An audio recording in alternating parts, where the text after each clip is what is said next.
안녕하세요. 중국 주식 전문 채널 찐중토의 중국 현지 증권 방송 보기 코너입니다. 직전 영상에서는 지난 5월 18일에 방송된 중국 현지 전문가들이 중국 주식의 향후 흐름에 대한 전망을 공유 드렸는데요. 오늘의 주제는 중국이 아닌 인도입니다. 5월 21일 오늘 방송된 영상인데 영국계 은행 버클레이스의 수석 인도 경제학자인 미스터 라후 버조리아가 이번 코로나가 인도 경제에 미치는 영향을 주제로 한 인터뷰입니다. 인터뷰는 영어로 진행됐고 11분짜리인데요.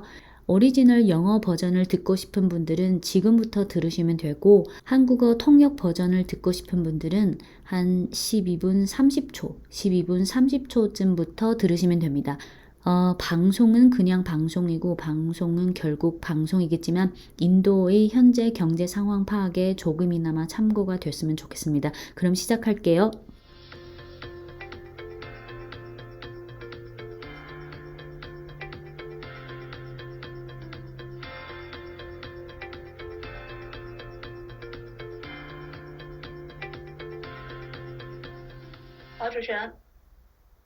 印度疫情爆发令全球关注。那么这次印度的疫情究竟对于印度经济会有哪些影响？印度央行的政策又会做出哪些调整？今天我请到一位印度经济学家在线上和我一起来讨论。Online, I will introduce Mr. Rahul Bajoria from Barclays. Mr. Bajoria, thanks for joining me. It's a pleasure. Thanks for having me. Mr. Bajoria, we know that for the past few weeks, India has an average of more than 300,000 new infections daily. So we have seen a lot of pictures, videos from India in China, but I guess many of us have never been to India. So what is the real situation right now in India, and how are you doing? So first of all, we are doing fine. Thankfully, we have the city I'm in Mumbai has seen a pretty steep decline in the number of new cases, and active cases have declined very sharply as well over the last few weeks. But then the situation in the country itself remains reasonably fluid. At the moment, like India is a big country, so we have had, like last year, a bit of moving epicenters where the case count has increased in different parts of the country at different points in time. So there are parts of the country, particularly in southern India, where the case count remains very high. Certain cities are still struggling to provide adequate medical facilities. But it does appear that, we are coming close to a peak. In the last few days, we have had more recoveries than new cases, and the positivity rate is also improving. So there are early signs that things are, getting slightly better, but then it will still take a few more weeks for the situation to come under complete control. Yes. So how do you evaluate the impact of the second coronavirus wave on India's economy? So the first wave was actually, preceded by a very, very stringent lockdown, between the months of April and May. And also, this sort of continued into June. India was actually under a very strict lockdown, which basically prevented the cases from spiking up very dramatically. This time round, the mobility of people has not changed because there's not been a big national lockdown. All the states, the provinces, they are imposing their own restrictions. But then, the learnings from the first lockdown has been there. And so the economic impact is very limited compared to the first wave. But then, the human impact is obviously quite high. So I think it will be more of a shock to the sentiment. The consumer sentiment gets impacted. But the actual economic impact is likely to be only a fraction of what it was last year. The economic impact of the second wave is less than the first wave. In terms of numbers, last year we were estimating that India was losing somewhere around 40% of its economic activity every single week during the lockdown. This year we think the number is closer to maybe around 7 to 10%. So you can see that there is a fractional impact. It is going to increase, if the case count continues to increase as the lockdowns become more stricter. But right now, the data is not really showing the same kind of an impact that we were seeing last year. Do you worry about there is some long-term impact of the second wave that can be done to the India economy? So there are two questions. One is about sentiment, and the second one is about the impact on households themselves. So the sentiment definitely has been impacted. I think before the second wave began, the Indian economy, like most of other Asian economies, was actually recovering very quickly. The more important question, I think, is going to be the longer term impact, one on the population at large as a result of the virus being there, and its long term impact on people's health. And the second part of it will be what does this mean for investment activity, for sentiment, because that might get impacted from a more medium term perspective, especially if there's fears of, say, a third wave or a fourth wave building up at a later stage in the coming quarters. Is there other sectors of the economy worries you that maybe have the pressure from the second wave? So the sectors which are being impacted by the second wave are, very much the sectors which were impacted by the first wave. These are your high contact services like travel, transport, tourism. But then, given that bulk of the consumption in the country remains reasonably subsistence level, almost more than 70% of the spending is on items like food, housing, education, healthcare. These spending items are not going to change very dramatically. So I think the scarring or, the risk of permanent damage appears to be reasonably limited, but then it is a very fluid situation. We have to wait and see what happens. So what is the exact number of the economic cost of India's second wave? So we had pegged it at somewhere around $4 billion a week right now, which could possibly increase to about $5.5 billion a week if it continues to build up. Our sense is that cumulatively the loss is likely to be somewhere in the vicinity of $40 billion in the current wave, which is again, a fraction of what we saw last year.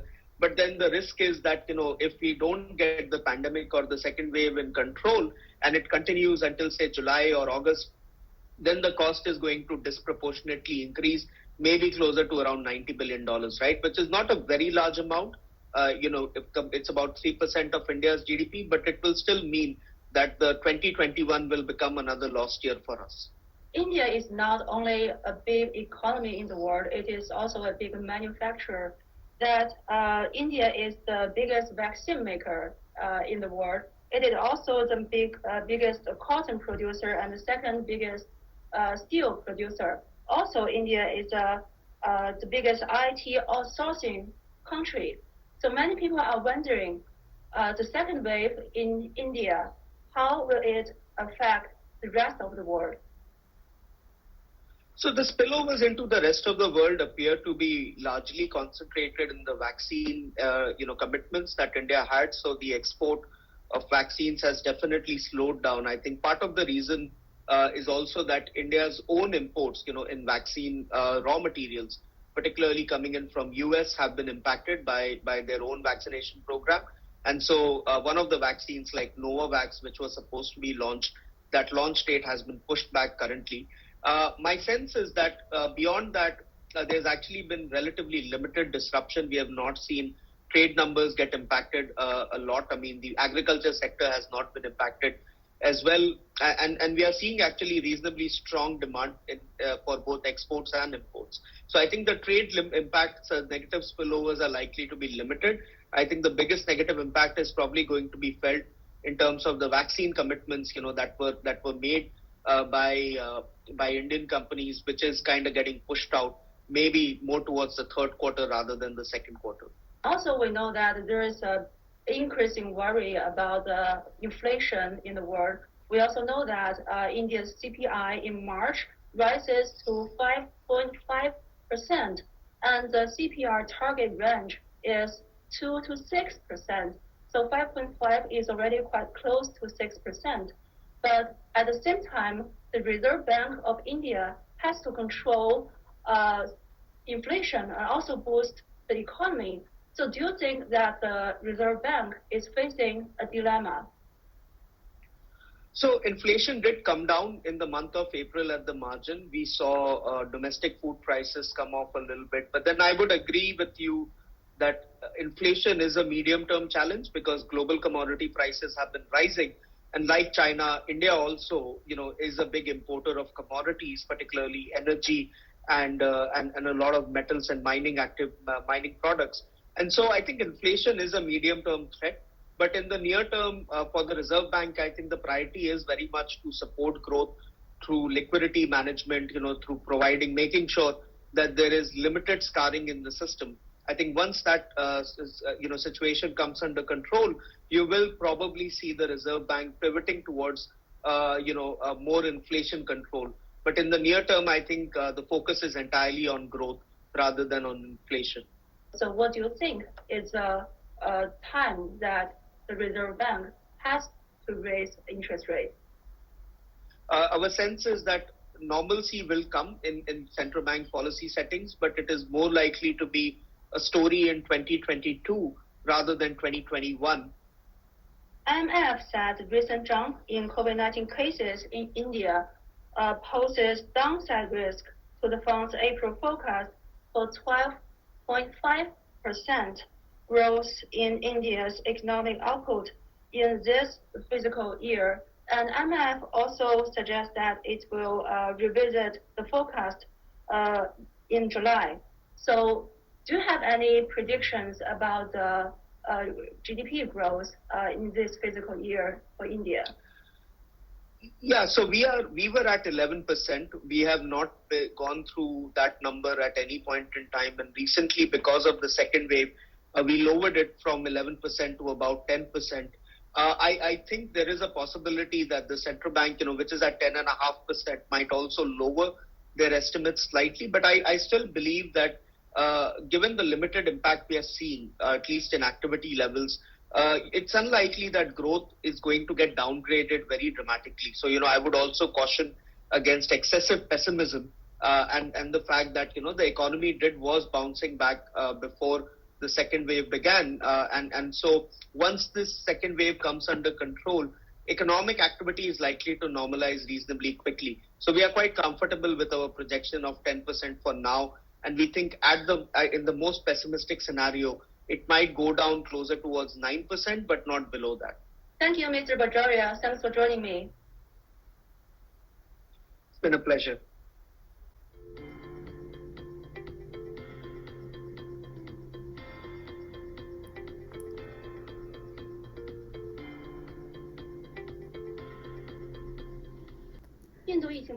인도의 코로나 상황이 전 세계 관심을 받고 있는데요. 이번 코로나가 인도 경제에 도대체 어떤 영향을 미칠 것이고 또한 인도 중앙은행은 정책 면에서 어떤 조정을 취할지 오늘은 인도 현지 경제학자 한 분을 초대했습니다. 버클레이스 은행의 미스터 라후 버조리아를 소개해드리겠습니다. 미스터 버조리아, 인터뷰에 응해주셔서 감사합니다. 초대해 주셔서 감사합니다. 미스터 버조리아, 지난 몇 주 동안 인도는 매일 평균 30만 명 이상의 신규 확진자가 나오는 걸로 알고 있는데 저희는 중국에서 인도 쪽에서 나오는 매우 많은 사진과 영상들을 봤습니다. 하지만 저희들 대부분은 한 번도 인도에 가본 적이 없어서 지금 인도 실제 상황은 어떻고 인도에서 잘 지내시는지요? 우선 전 아주 잘 지내고 있고요. 다행인 건 저희가 도시에 살고 있는데 bombay는 신규 확진자 수가 급격히 감소 중이고 지난 몇 주 동안 액티브 확진자 수도 급격히 감소 중입니다. 하지만 국내 상황은 여전히 불안정해요.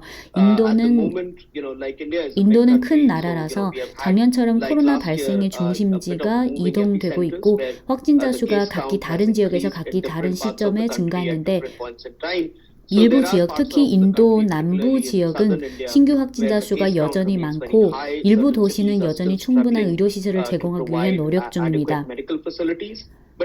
하지만 지금 상황으로 봐서는 이미 피크에 근접해 보이는데요.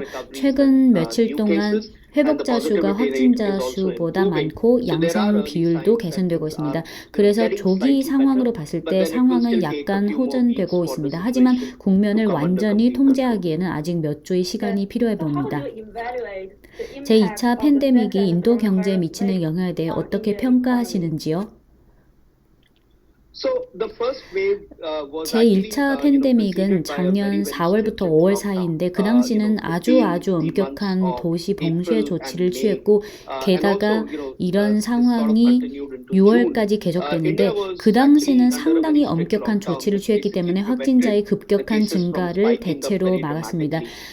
하지만 이번엔 사람들의 유동의 변화가 나타났는데요. 왜냐하면 아주 큰 국가 차원의 봉쇄가 발생하지 않았고 각 지방 정부마다 각자의 제한 조치를 시행했는데 하지만 제1차 봉쇄 조치로부터 얻은 교훈은 거기 있는 거고 제1차 때와 비교했을 때 이번엔 경제에 미치는 영향이 매우 제한적일 것입니다. 하지만 사람에 대한 영향은 아주 큰데요. 이는 소비자들의 심리에는 더 큰 충격을 가져다 줬습니다.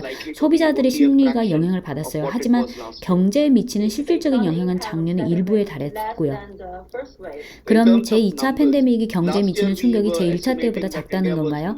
데이터로 보면 작년 그때 저희 예상은 인도 매주의 경제 활동은 약 40% 손실되는 거였고 올해 손실 비중은 한 7%에서 10%에 근접할 것으로 보이는데 이로 봐서는 영향이 아주 작다는 걸 알 수 있습니다. 만약 확진자가 늘면 봉쇄는 더 엄격하게 될 것이고 그러면 경제 손실은 더 증가할 거고 하지만 현재 데이터로 봐서는 아직 작년과 같은 수준의 그런 영향은 나타나지 않고 있습니다. 제2차 팬데믹이 인도 경제에 장기적인 영향을 미칠지에 대해서는 걱정하시나요? 두 가지로 봐야 하는데요. 첫째는 심리, 둘째는 가정 자체에 대한 영향인데 심리에는 확실히 영향을 미쳤어요. 제2차 팬데믹이 오기 전에는 인도도 다른 다수 경제체처럼 신속하게 회복 중인 상황이었고 제 생각에 더 중요한 문제는 하나는 바이러스의 존재가 전체적인 인구에 장기적인 영향 그리고 사람들의 건강에 장기적인 영향을 미칠 수 있다는 점. 둘째는 투자활동 심리에 영향을 미칠 수 있다는 점입니다. 왜냐하면 제3차 또는 제4차 팬데믹에 대한 우려가 있는데 이는 향후 몇 개 분기 동안 중기적인 영향을 미칠 수 있습니다.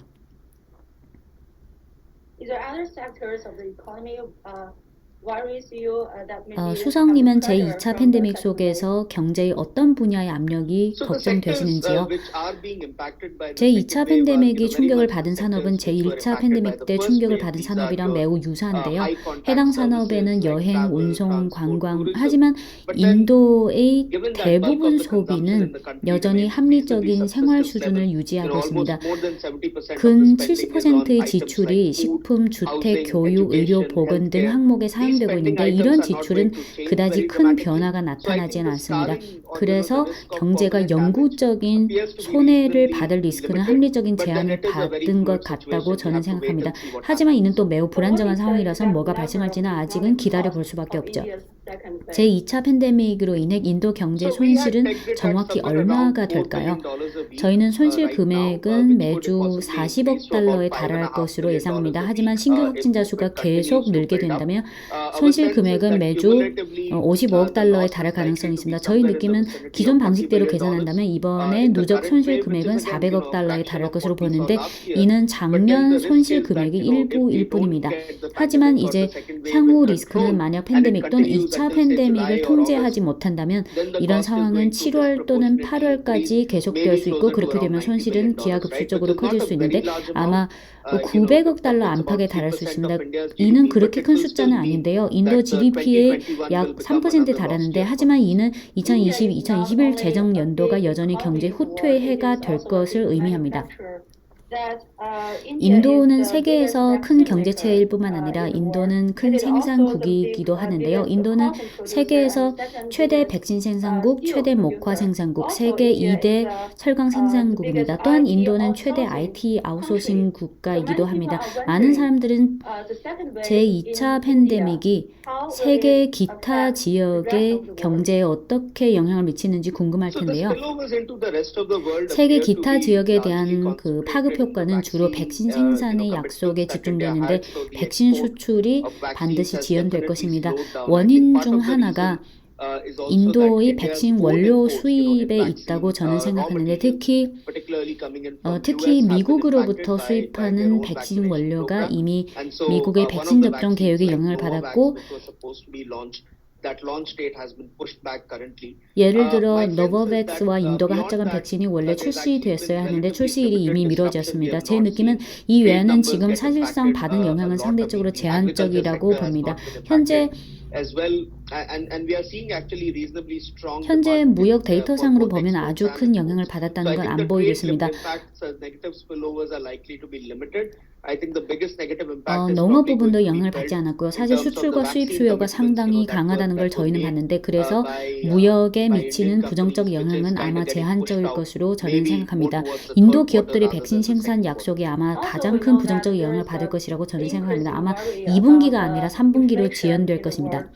We also 또한 know 글로벌 that 인플레이션 India's 문제가 CPI 점점 in 우려스러운데요. March 인도의 rises to 3월 CPI가 5.5%, 5.5%까지 상승한 and 걸로 the 알고 CPI 있습니다. target CPI range 타겟 is 범위가 2 to 2%에서 6%. So 6%인 5.5 걸로 is 알고 already 있는데 quite close 지금 to 6%. 5.5%는 이미 But 6%에 at the same 상당히 time, 근접한 the Reserve 상황이죠. Bank of India 동시에 has to 인도 중앙은행은 control 반드시 인플레이션을 통제하는 inflation and 동시에 also boost 경제를 the 진작시켜야 economy. 하는데 So do you think 수석님은 that the 지금 Reserve Bank 인도 is 중앙은행이 facing a 그런 dilemma? 딜레마에 직면해 있다고 보시는지요? So inflation did come down in the month of 인플레이션은 April. At the 4월에 market, 좀 we saw 하락했는데요. domestic 국내 food 식품 prices come 가격이 off a 좀 little bit. But 하락한 then 걸 I would 확인했습니다. agree with you 하지만 기자님의 that 관점에 동의합니다. inflation is a 인플레이션은 medium-term challenge because 중기적인 global 도전이죠. commodity prices have been 왜냐하면 rising. 글로벌 And like 원자재 China, 가격이 India 계속 also, 상승했기 때문에 is a big importer of 예를 commodities, 들어 particularly 중국, energy 인도도 원자재, 특히 and a 에너지 lot of 수입 metals and 대국이고 mining 금속과 mining products. 광물도 And so 포함되고요. I think 그래서 inflation is a medium-term 인플레이션은 threat. But 중기적인 in the near 위협이라고 term, 생각합니다. for the 하지만 Reserve Bank, I think the priority 단기적으로 is very 보면 much to 인도 support 중앙은행 growth 입장에서는 through liquidity 우선은 management, 유동성을 through 제공해서 providing, 금융 making sure 시스템 중 that 돈이 there is 부족하지 limited 않도록 scarring in 확보하는 the 게 system. 매우 I think 중요한 once 거고 that 그래서 제 situation comes under 생각에는 이런 control, 상황이 you will 통제가 probably 된다면 see the 아마 Reserve Bank 중앙은행이 pivoting towards 인플레이션을 통제하는 방향으로 more 가는 걸 보실 inflation 수 control. 있을 거라 But in the 생각합니다. near term, I 하지만 think the 단기적으로 focus is 중앙은행은 entirely 그 on growth 중점을 rather 성장에 than on 두는 것이지 inflation. 인플레이션에 So what do you 두는 건 think 아닐 is 거라고 the 저는 생각합니다. time that 그럼 the Reserve 인도 Bank 중앙은행의 has 금리 to 인상 raise the 시점은 interest rate? 언제가 될 것으로 보시나요? Our sense is that normalcy will come in 저희 the central bank 판단은 policy settings, but it 중앙은행의 is more 정책 likely 환경이 to be 정상화로 a 갈 story 거긴 in 하지만 2022 이는 rather than 2021년의 일이 2021. 아니라 2022년이 될 것으로 봅니다. IMF는 IMF는 최근 인도의 신규 확진자 수 급증이 경제 하강 리스크를 초래했다고 봤는데요. 지난 4월 IMF가 발표한 전망치에 의하면 올해 인도 경제의 실질 성장률을 12.5%로 전망했는데 하지만 IMF는 7월에 가서 이 전망치를 다시 발표할 거라고 했는데 그럼 수석님은 올해 인도 GDP 성장률을 어떻게 전망하시는지요? 네, 기존의 저희 전망치는 11%였는데 하지만 지금 제2차 팬데믹 발생 후 저희는 기존의 11%에서 10%로 하향 조정했습니다. 중앙은행의 전망치인 10.5%도 아마 약간 하향 조정될 수 있다고 저는 보는데요.